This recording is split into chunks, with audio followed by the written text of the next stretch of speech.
presenting history's best on PBS. Hello, I'm Michael Wood, and I'd like you to join me on a great television adventure. This is the story of a 20,000-mile journey from Greece to India in the footsteps of one of the greatest figures in history.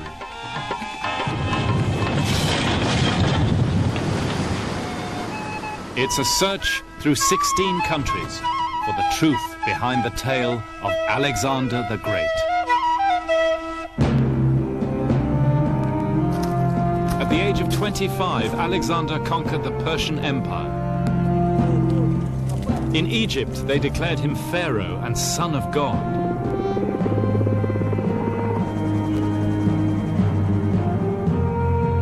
His deeds helped shape our world.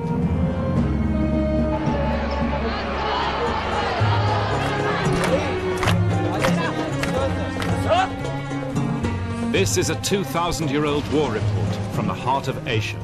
The story of the first fateful meeting between East and West.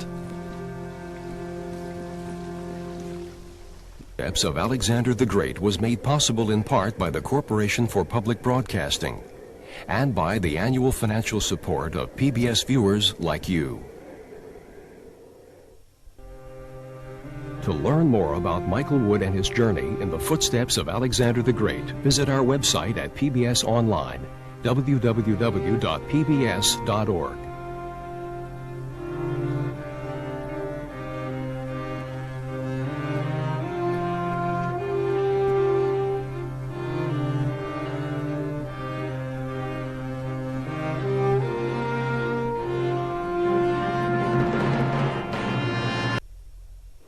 In the footsteps of Alexander the Great was made possible in part by the Corporation for Public Broadcasting and by the annual financial support of PBS viewers like you.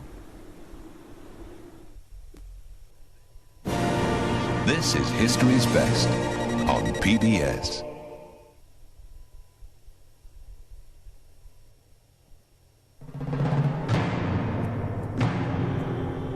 2,300 years ago, Alexander the Great invaded Asia, his goal to conquer the Persian Empire. We followed in his footsteps a 20,000-mile journey from Greece to the plains of India. In the third year of the war, Alexander marched into Egypt. There, at the Oracle of Siwa, he was proclaimed son of God. Footsteps of Alexander the Great was made possible in part by the Corporation for Public Broadcasting and by the annual financial support of PBS viewers like you.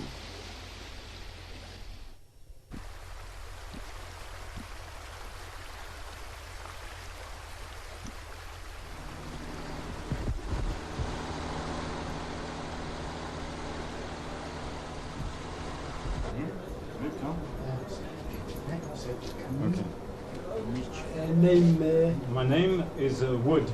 Wood. Family name Wood. Yes. First name Michael. Michael Wood. Yeah. Now I'm in Kurdistan. Our journey now led us into northern Iraq, free Kurdistan.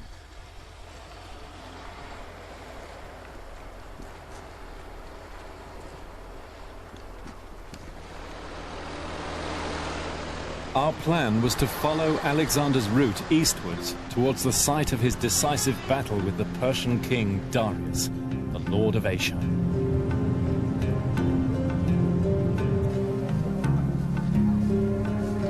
The people here were still hanging on to their precarious independence from the Iraqi dictator Saddam Hussein.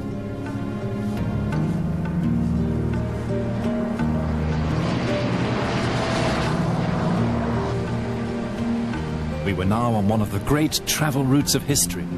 This was once the Persian Royal Road, later part of the Silk Route, which joined the Mediterranean with China. It's been fought over for 5,000 years.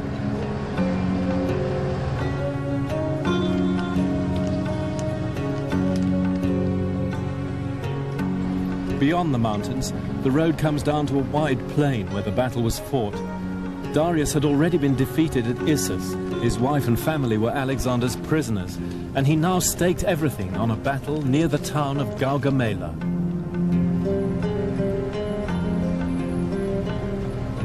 We stopped for water near where Alexander must have camped that September.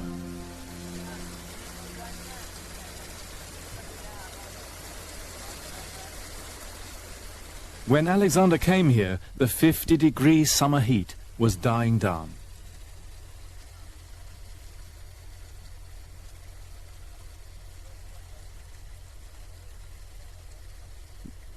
As it turned out, this was as close as we could get to the site of the battle.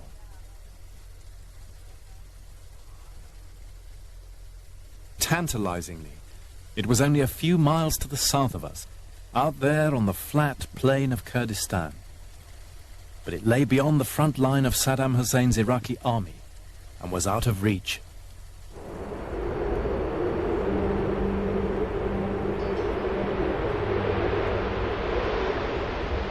Okay, gentlemen, the area you're going to be flying over today. Saddam Hussein's got troop concentrations basically here in Kirkuk and also Al-Masil. His troops are also running down a line between the two cities, roughly along The British and Americans running Operation Provide Comfort over Kurdistan offered to help out, for Alexander and Darius met on what today's military analysts still see as a fault line of history. God, it's amazing, isn't it, how these strategic kind of places stay important through history. It is. Alexander the Great, when he came, his army moved in from this side, and they came down here in this gap, and the Persian army came up from Irbil, up here, and just in that gap there, there's this hill called the Jabal Maqlub, which is about 3,500 feet, just rises straight out of the plain, and that's where they met. So that must be almost on your front line, I guess. Almost exactly. The line is running right along there.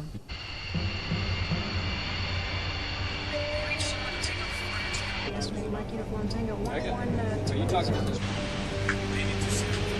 Ready, Roger, and we're able to provide escort for Mike Uniform Tango 2-1. All sound it is. 1-1 Tango 4, Roger.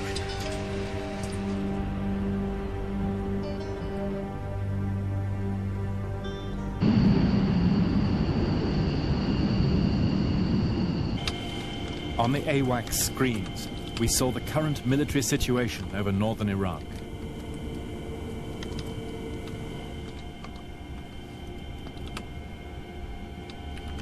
Then the crew fed in what was known to Alexander's intelligence experts in September 331 BC.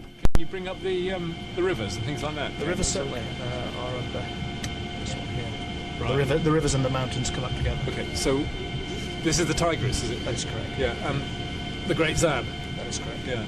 So, can you show us Mosul and Irbil? Certainly.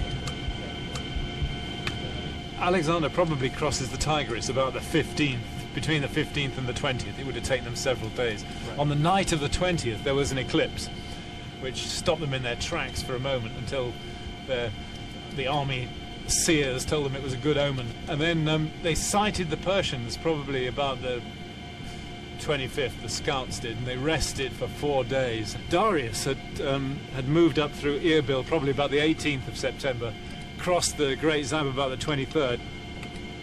So can you go in closer on it? Certainly. Onto the battle area. Yeah. Okay, we'll put the battle area into the middle of the screen and go.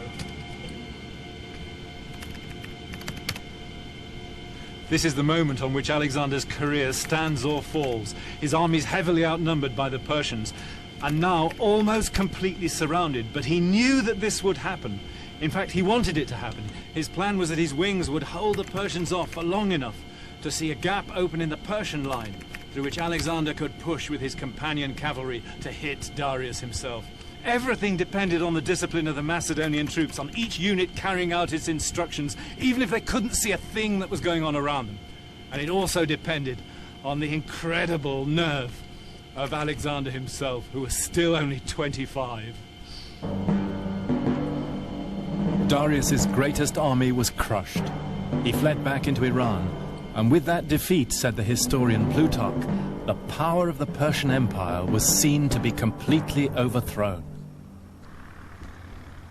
Alexander advanced swiftly into Iraq. Babylon surrendered. Late November, he marched on Darius's winter capital, Susa. The invasion of Persia had begun. Mid-December, he reached the Karkay River near Susa, just inside today's Iranian border.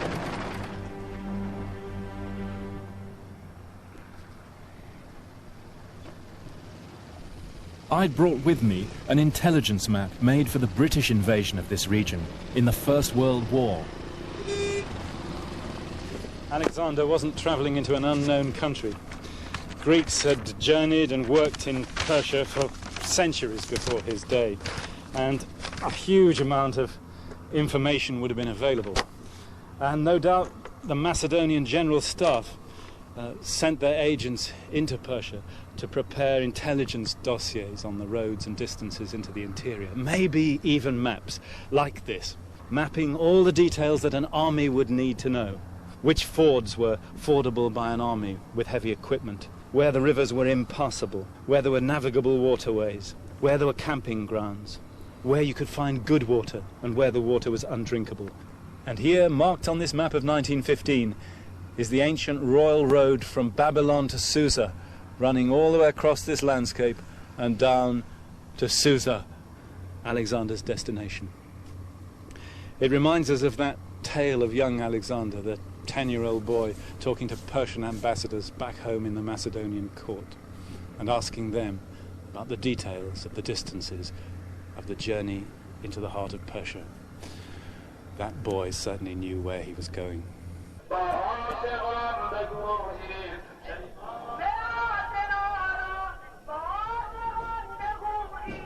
We arrived in Iran during the festival of Ashura, the time of lamentation.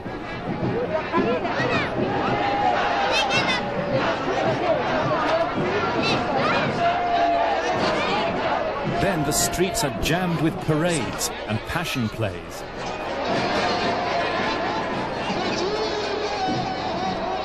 On the carnival floats are the bogeymen of Iranian history, the last Shah and the wicked caliphs.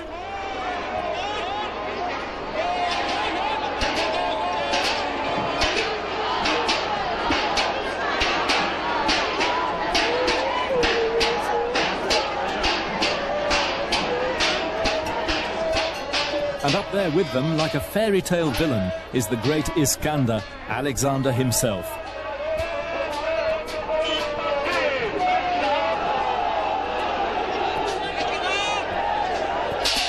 At the climax of the day, they carry huge mirrored coffins to commemorate the dead heroes of Islam.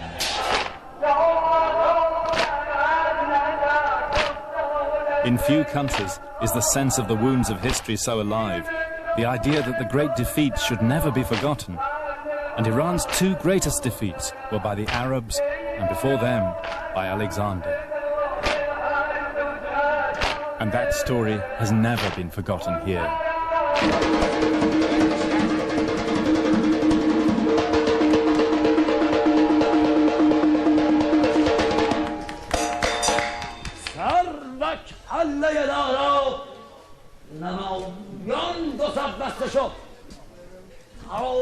This is from the 1,000-year-old epic by Ferdowsi, the Homer of Iran.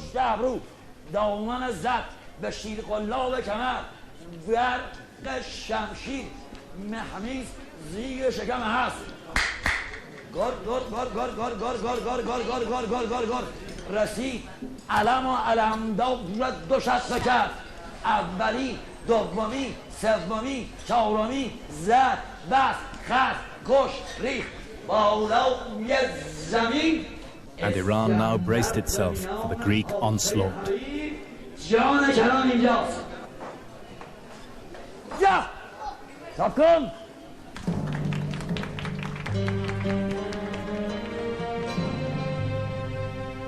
With Darius still in the north, Susa was unprotected and fell without a fight.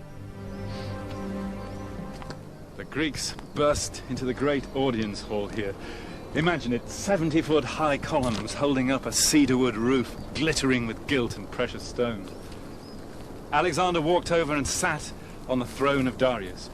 But being a small man, his feet didn't touch the top step. One of the pages pushed over a table to help, and at this point, the sound of sobbing was heard in the room. It turned out to be one of Darius's royal eunuchs.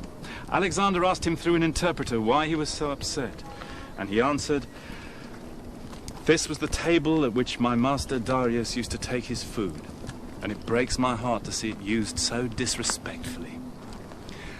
Alexander, so it is said, felt shamed by the god of hospitality, and he ordered the table removed. But at this point, one of his generals said, "No, don't do that, Your Majesty. Your enemy's table has become your footstool.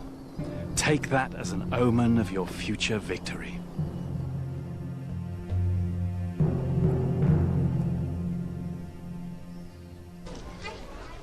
Just below the ruins of Susa, there's an old shrine still revered by Jews and Christians here, as well as Muslims.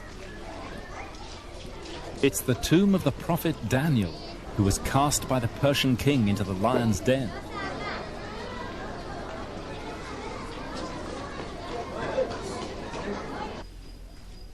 And in the Bible story of Daniel, there's a strange vision of the coming of Alexander. In a dream, the prophet saw 4 terrible monsters coming out of the sea. The last of them was Alexander's Macedonians, a frightful beast with iron teeth, which devoured everything in its path. In that image, you've got something of the cyclonic force of Alexander's arrival on the Iranian scene. As the Iranians said, he was a demon with disheveled hair, born of the race of wrath.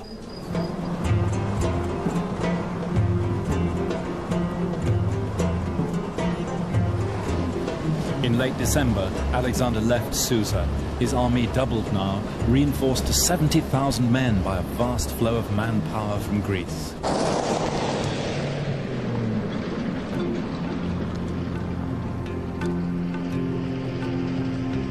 Alexander's aim now was to capture the Persian capital, Persepolis.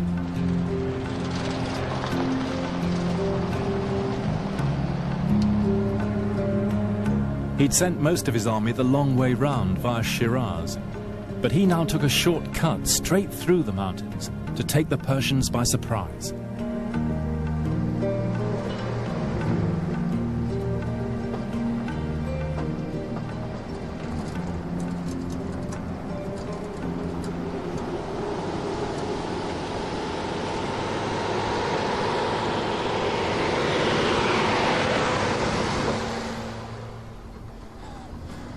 Going up this valley, you can hardly believe that Alexander would have risked the elite of his army, 20,000 men, in this kind of terrain. But this is a classic case where they must have had advance intelligence of the route. He'd sent Parmenio with the baggage trains and the heavy troops on the long route round to the south. What he was looking for was a shortcut straight through the Zagros mountains to get to Persepolis as fast as he could. And they must have known that there was such a shortcut. It was a very ancient route, used possibly for thousands of years, known to the ancients as the Key to Anshan, the old name for the heartland of Persia. It was difficult, narrow passes, but it led straight on to Persepolis through the pass which the Greeks called the Persian Gates.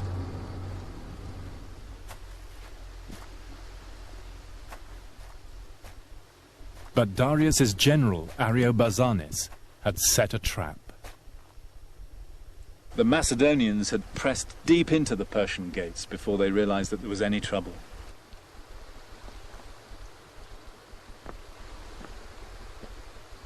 And then, when they came here to the Narrows, not far below the watershed of the pass, they suddenly discovered, to their surprise, that the Persians had walled the path and had defended the pass in depth. Then the Persians attacked. From these cliffs above, they launched a hail of rocks, stones, spears and javelins down into the riverbed below. Alexander was helpless. His troops were suffering heavy casualties, and he was forced to order the trumpeter to sound the retreat. The army pulled out of the pass, leaving the dead where they fell. For once in his career, Alexander had been outwitted. And you can imagine how that went down in the royal tent that evening.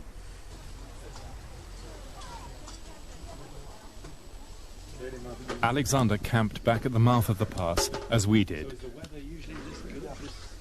He was furious with himself for leading his men into a trap. The story of the battle is still told by the local people here. موقعی که اسکندر مقدونی اومده وارد ممسنی شده اومده از راه تنگ لله که همین تنگ How the محمد Persian hero Ariobarzanes tricked the great اینجا Alexander. برخورد کرده به همین قلعه‌ای که الان در حال حاضر معلومه برای ما و بعد اسکندر اینجا عقب‌نشینی کرده. How do you know these stories then, Zavary? اینا من نخوندم اما اون چه که شنیدم همه اینا را It's a tale, as they say here, which has been passed down from chest to chest. So this is a story that's been handed down from grandfather to father to son, is it, in these parts? بله بله بله. Alexander was now in a desperate corner. And is there another way from somewhere around here that can get to the back of the pass? Urgently now, Alexander asked that same question of his local prisoners.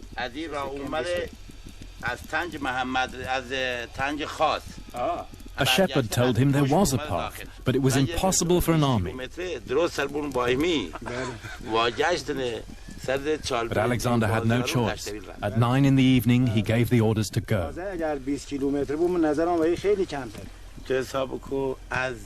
His route has never been found, and Zavary and his brother couldn't agree over which way he went.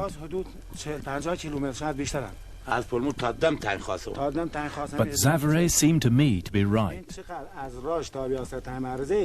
Still arguing, they said they'd take us next day.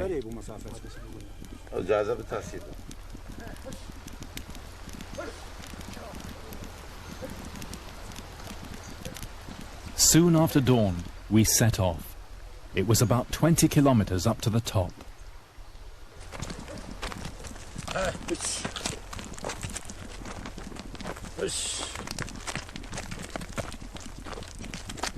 The troops kept absolute silence. Trumpet signals were forbidden. Nerves were on edge.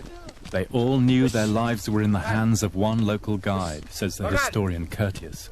If they were betrayed, they'd be trapped like wild animals.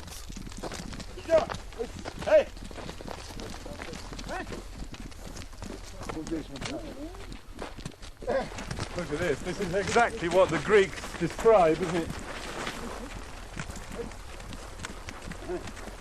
A very difficult country seamed with ravines and gorges, and all the more unfamiliar to them, says Curtius, because they were travelling it at night. You can really imagine it here, can't you?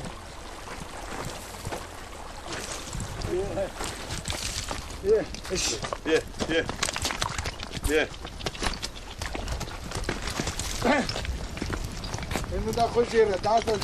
We were slower than Alexander, and it took us 3 or 4 hours to get up onto the top above the pass.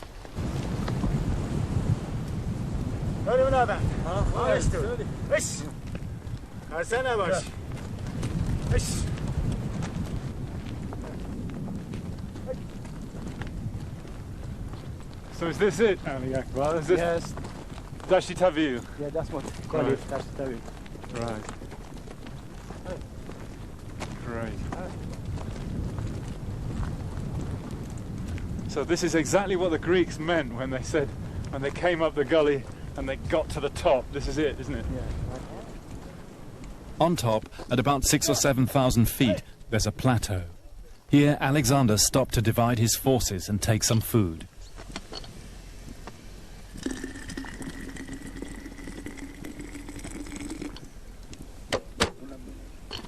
So, Habibullah, what do you think? Do you think he could have brought an army of 10 or 15,000 men up here? Possible. Yeah. No tea, though, for them.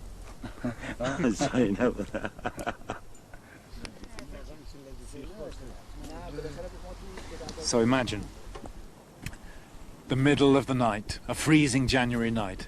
We're here in the Dashti Tavil. The Macedonian troops are still filing up that narrow gorge that we've just come through, and Alexander and his generals sit down somewhere here to work out the final stages of the plan. It seems to have been something like this. 3 infantry brigades, Amintas, Philotas and Koinos, were to go straight ahead, on down into the plain, to bridge the river which the Macedonians would have to cross in order to get fast to Persepolis. Alexander himself, with 3 squadrons of cavalry, including the companions, 1 infantry brigade, and light-armed skirmishers and archers, maybe 4,000 odd troops, was to head straight over there, round to the back of the pass, behind the Persian position. And 3,000 infantry under the general Ptolemy were to be left just here. These were probably the specialist Long Shields, the famous division who were part of the old Macedonian royal bodyguard.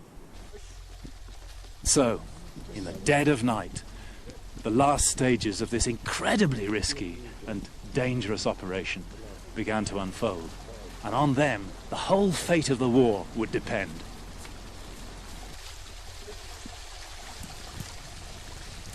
The path now plunged down a deep gorge into pitch darkness, and the brothers used an old shepherd's trick, cutting off strips of gum tree bark which burn like little torches.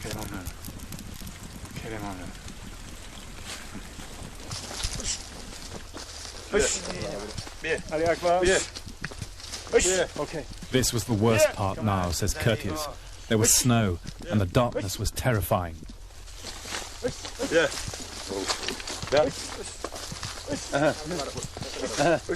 Okay, we all ready? Some of the Macedonians began to despair, and a few of the boys even started to cry.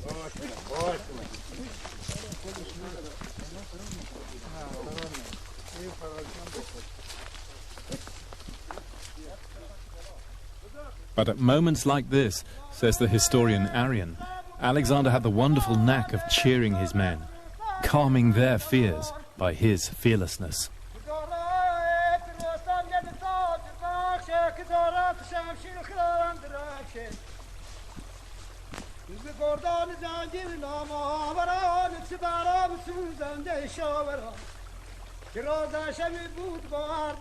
Soon after dawn, we came down into the middle of the Persian gates.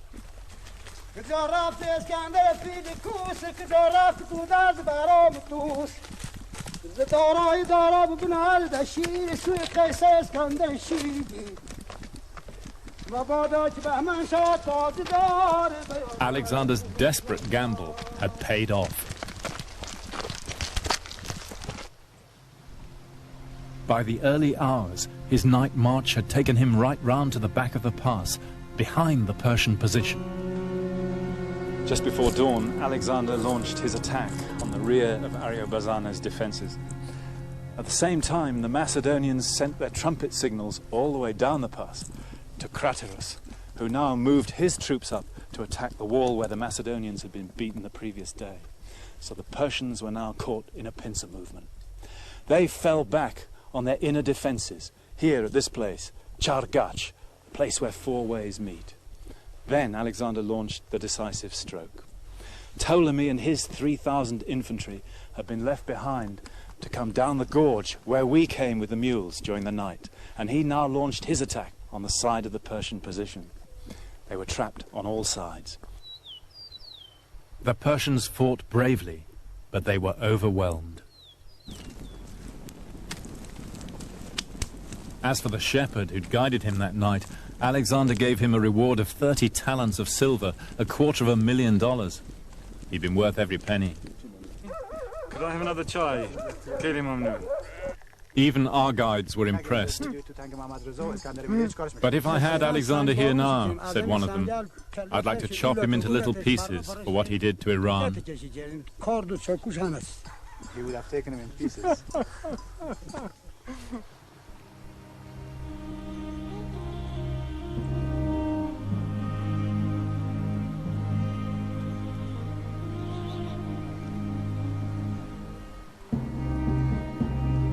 The road to Persepolis lay open.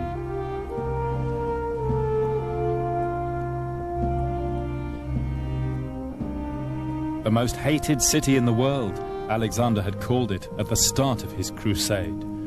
Now he walked unopposed into the great palace.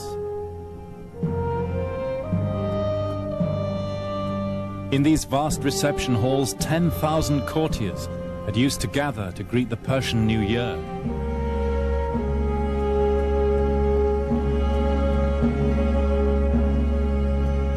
Ambassadors from 35 countries had queued here to receive the blessing of the great king and the god of wisdom, Ahura Mazda.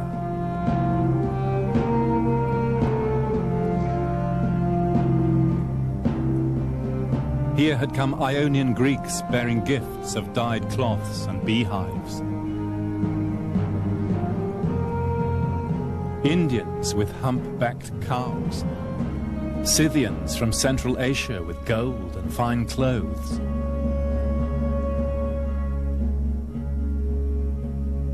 This was what it meant to be a king.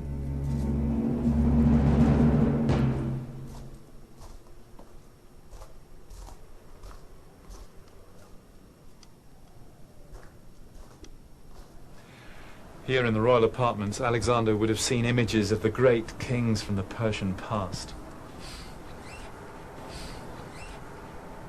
Portrayed in all the majesty of Persian kingship. There's the tiara, studded with gold adornments. These would have been real gold bracelets here, which were presumably ripped out by the Greeks.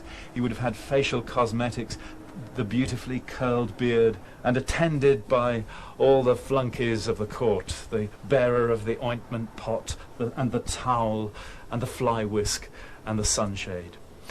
To the Greeks, this must have reinforced all their stereotypes about Oriental people and their political systems. It was Oriental tyranny personified. But this, we always have to remember, is a tale told by the victors. In Persian eyes, their state was the embodiment of justice, guided by the god of wisdom, Ahura Mazda.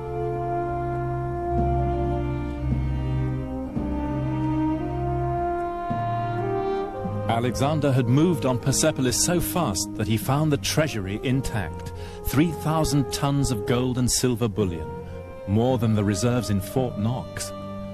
Into his hands had fallen the greatest treasure in history. He could finance any war he wished now, even to the ends of the earth.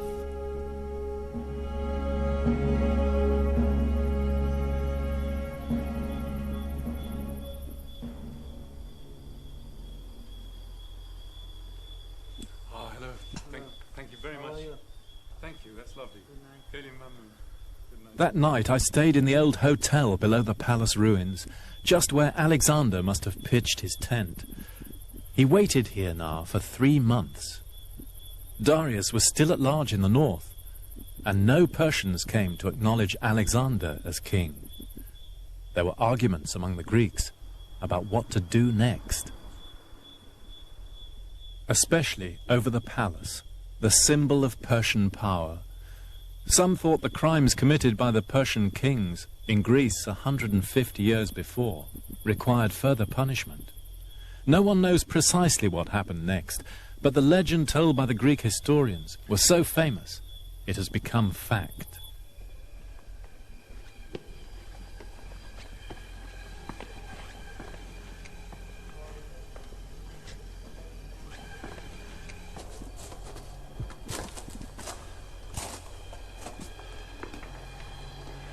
The night Persepolis was destroyed, King Alexander attended a drinking party with his friends, perhaps in the tents below the palace. There were many women present, courtesans, mistresses of the generals. A huge amount of wine was consumed, and everybody got very, very drunk. And then one of the women spoke up. She was an Athenian. Her name was Thais. After all the king's great achievements in Asia, she said, it would be the crowning glory if he allowed his friends to burn the palace down, to avenge what the Persians had done in Greece, and to allow women's hands to extinguish the glory of King Xerxes. And with those words, it said, the king himself took fire. The procession was formed, the torches were lit, and the flute girls struck up a tune, and the drunken revelers reeled up the great staircase and into the palace. And after King Alexander, Thais was the first person to throw her torch into the staterooms. Imagine the fire running up gilded curtains to the cedarwood roof. In no time at all, this great building was engulfed in fire.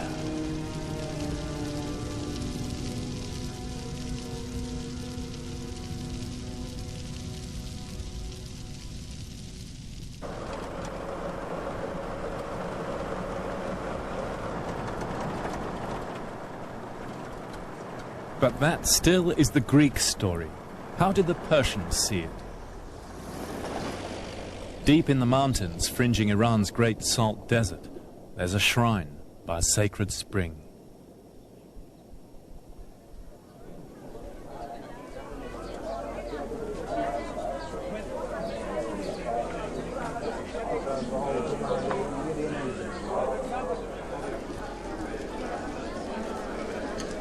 These people are Zoroastrians, the followers of the ancient religion of Iran, older by far than Christianity or Islam.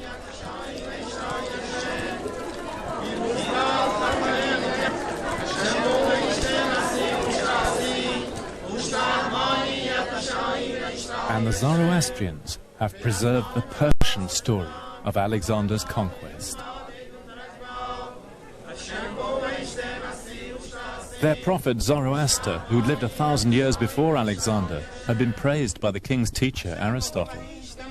But Alexander would never meet with the Magi, the Persian priests. He never made offerings to their god, even though Arian says he was usually so careful of religion.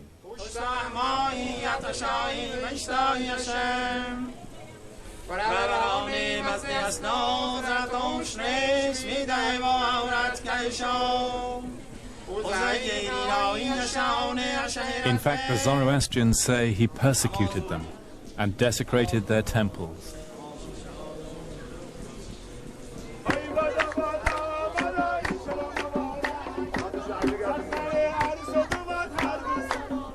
So did Alexander continue his campaign of revenge against the religion of Persia and its followers?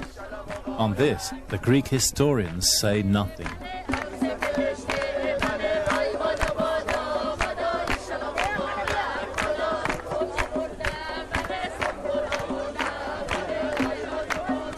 But that night, in the heart of old Iran, even after 2,300 years, the Zoroastrians told the story as if it had happened only yesterday.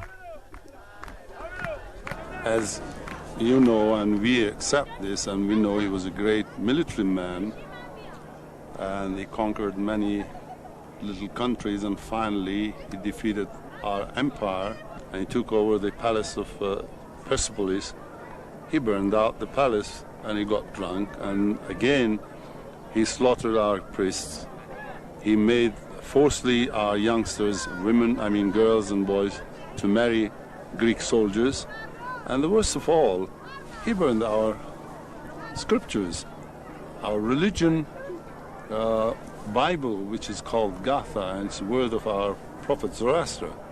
And that was a disaster. I don't know, well, they might call him a great Alexander, but in our word, we just say this chap was a devil. And in Zoroastrian, we say Alexander Gojaste.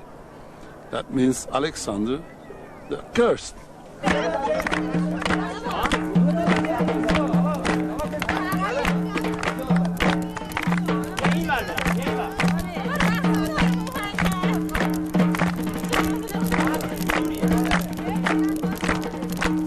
That night, the Zoroastrians told me another story. The sacred fire which burned at Persepolis was never snuffed out.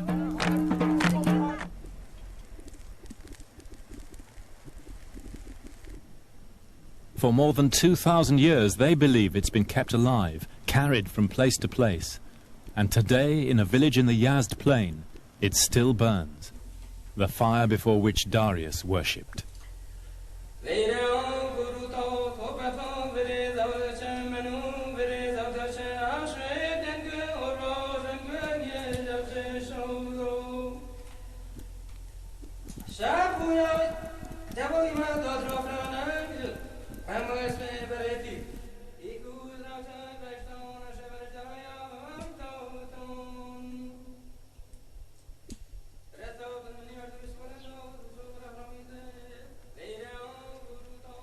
At the moment of Alexander's triumph, a Zoroastrian priest gave an oracle, a prophecy about the wicked Alexander and his fate.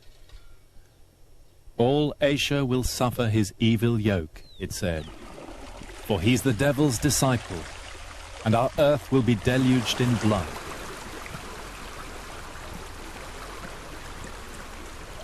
But in the end, those whom he wishes to destroy will destroy him, and he will be swept from the land of Persia.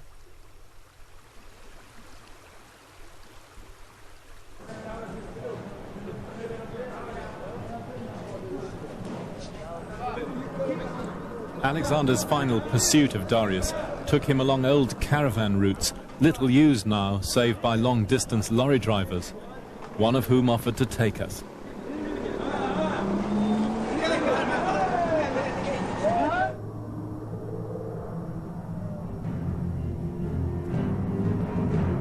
Alexander set a punishing pace, 400 miles in 11 days.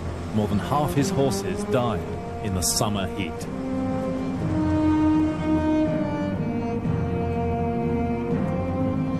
The old route leads past Tehran and on through the pass known as the Caspian Gates. At the end of each day's march was a waterhole. You can still find them marked by the ruins of the medieval caravanserais. The old stopping places are all deserted now, but just off the old Mashhad road, we halted at one.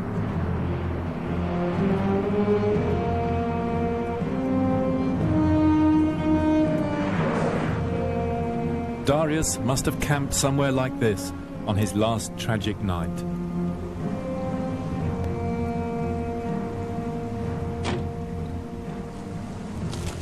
Then he and the desperate Persian nobles held a war council. They said they wanted a new leader, a fresh start.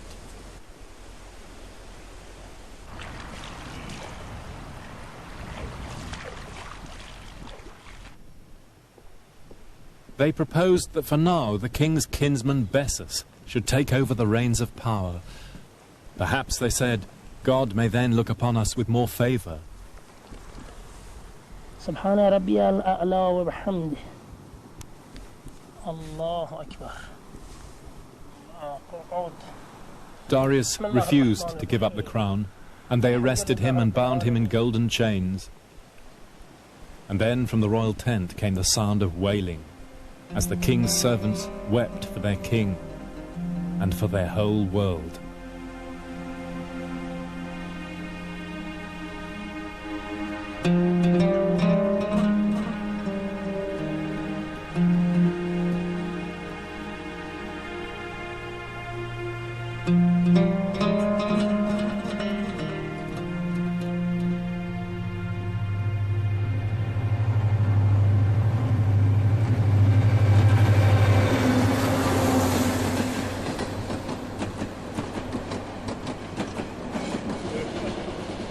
When Alexander heard the news that Darius had been deposed and was only just ahead, he drove his weary troops on through the night.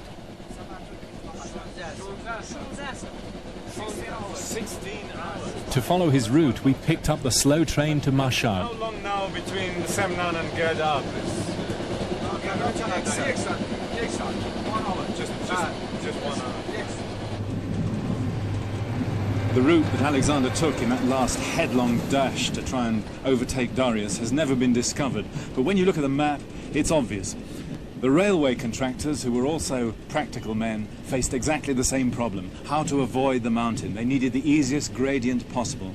And their solution was to throw their track out in a great loop south of the mountains, out into the desert. It's longer, about 50 miles, which is exactly the distance the Greeks said Alexander covered that night. But it's quicker, and it leads to a little railway halt in the middle of nowhere called Gerdab.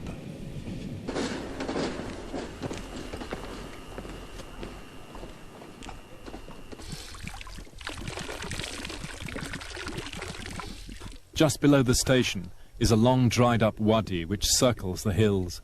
It's good riding country, this. Easy to imagine Alexander coming through here, harness jangling, muffled commands in Greek.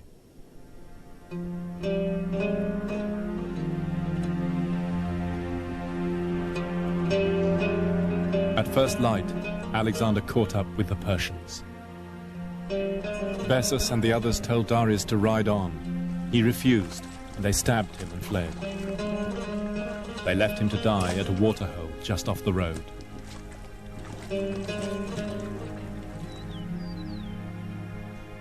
As Alexander rode on, searching for Darius, an ordinary Greek soldier called Polystratus walked down to the pool to quench his thirst.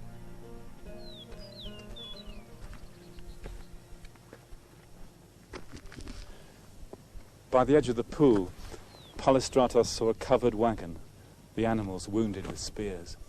He went over and lifted the cover, and inside, covered in blood, was Darius himself, the great king, at the point of death.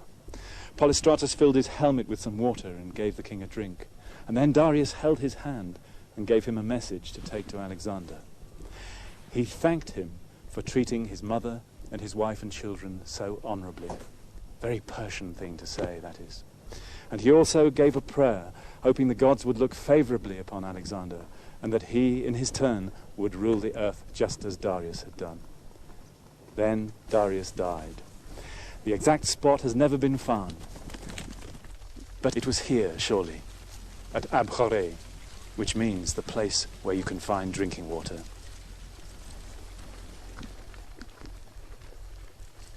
بشیر قلا و کمر فرمان حمله میل دوارقه اسکندر. The legend of Darius's death is still told by the last of the tale tellers who used to travel the back roads of Iran with their painted backdrops. سومی زیر بغل چپ راست زد بس خس افغان یک حمله برای دارا سر مرکبش برگشت به حرار. This version of the tale has been told in Iran for at least 1,000 years. جانوسیار به ماهیار گفت رفیق گفت چیه؟ گفت این دیگه مرد جنگ نیست، سزاوار تخت و تاج نیست، یکی دشنه ای از کمر برکشید. دشنه رو کشید. جانوسیار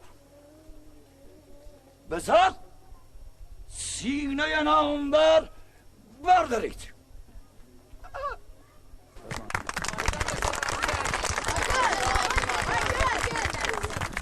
The king is dead. Long live the king. Now Alexander was lord of Asia. He camped here at the ancient city of Hecaton Pylos. His troops were elated. The war was over. They could go home. Alexander, though, had other ideas. He addressed the army. Alexander began his speech by looking back over the 4 years of conquest which had brought them together from the Balkans to the verge of Afghanistan. It had been a long haul. You want to go home, he said. I understand your feelings. Milking them for a bit of sentiment. I want to go home too. I'd like to see my mother again and my loved ones, he said. But if we go back now, everything will be lost. We may have won the military battle, but the battle for hearts and minds is only just beginning. You don't think people like the Persians are going to lie down and accept Greek rule just like that? It's the beginning of a long process. Besides, the murderers of Darius are still at large. Bessus is claiming to be king of the Persians. If we go back, he'll consolidate his power, raise an army. He'll be knocking at our back door soon. No. Either we let it all go, or we go on to take everything. Look, boys, you can imagine him saying, can't you? It's only a 4-day march to catch up with him, lying in his teeth about what lay ahead. Nothing for you. Nothing for men who've crossed so many mountains and rivers. Come on. We're on the threshold of victory and eternal fame.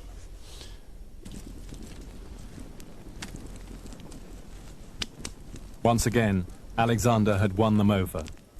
They camped north of the Elburz Mountains in what's now Turkoman country. They've always bred fine horses here, and Alexander could make good his losses.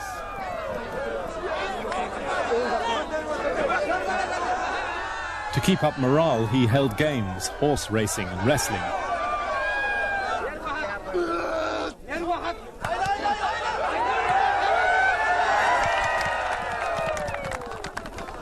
But as the army enjoyed itself, there were nagging worries about the king's real plans.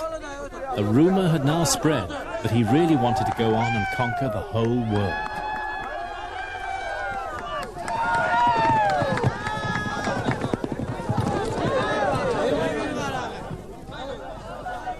Alexander now announced that he planned to train thousands of young Persian boys as Macedonian cavalrymen, and he himself began to wear Persian robes. He was going Persian, the veterans grumbled. This wasn't what they'd fought for. To placate them, Alexander said his men could now marry their women captives and take them on the campaign eastwards. But that only suggested that they might never see their own families again. Slowly but surely, links with Macedonia were being cut.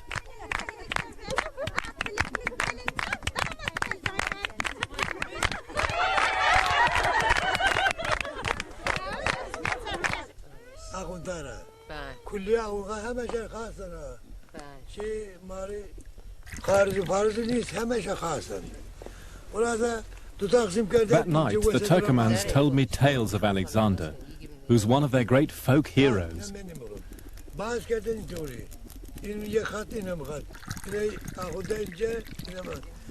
Like Muslims right across Asia, they call him the two-horned one.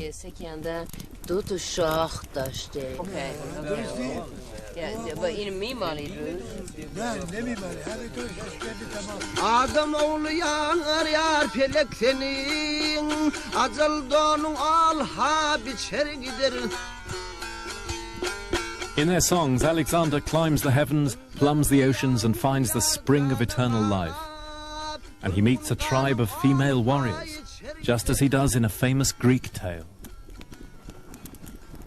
One day, an extraordinary visitor rode into the Greek camp, an Amazon queen who ruled a tribe only of women. And she came with 300 armed female warriors. And to the amazement of the Greeks, she rode straight up to Alexander and leapt off her horse. Alexander said, "Why have you come?" And she said, "I've come to have a child by you. You're the greatest conqueror in the world, and I'm superior to any woman in courage, strength. So imagine what a child we could have between us." As many ill-matched couples have made that mistake in history. But Alexander, of course, was delighted. But the historian Curtius says his appetite was not as great as hers, and he spent 13 days trying to satisfy her. Finally, he gave her rich presents, and off she went back to her own country, and he went back over the Elburz Mountains and headed towards Afghanistan.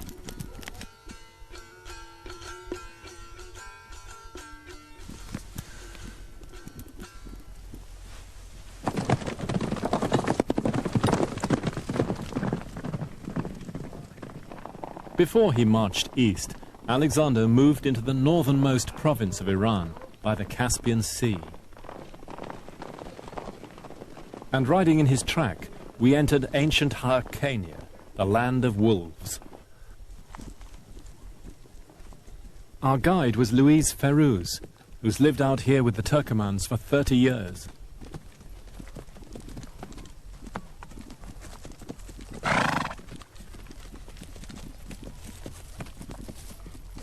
Our goal was Alexander's Wall, an ancient defense work like Hadrian's Wall or the Great Wall of China, which legend says was built by Alexander to mark the northern edge of his empire.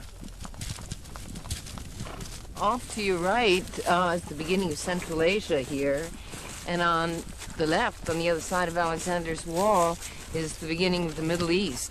This encloses the Sweet Water on this side with the Elburz Mountains and its springs, And on this side you have nothing but brackish springs, and very few of those also.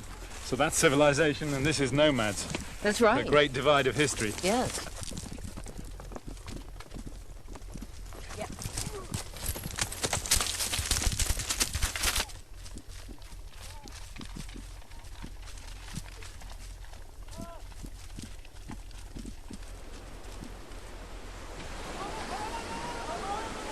And so, more than 3 years after they'd left Greece, the Macedonian army reached the shores of the Caspian Sea.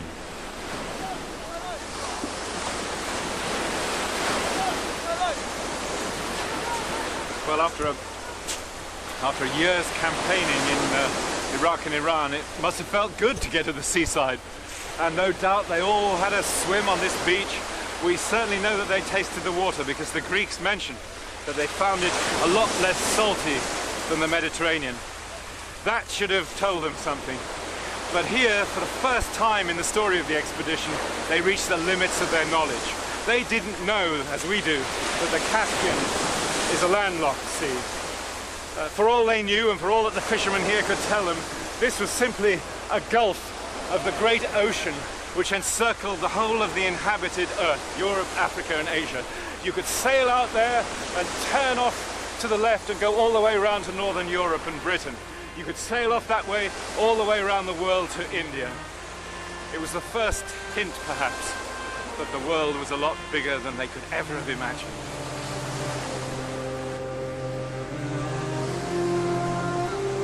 For the moment, that knowledge eluded him. But it was in Alexander's nature, says Arrian, to search far beyond, into the unknown. And soon the goal of his expedition would begin to change as the prospect of a bigger world beckoned. But that was in the future. Ahead of him now lay Afghanistan.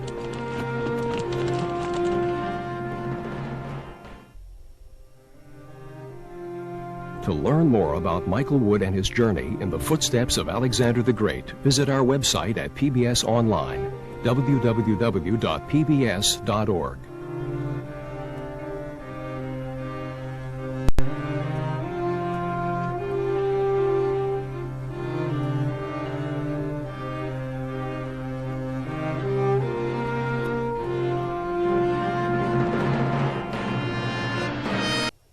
In the Footsteps of Alexander the Great was made possible in part by the Corporation for Public Broadcasting and by the annual financial support of PBS viewers like you. This is History's Best on PBS.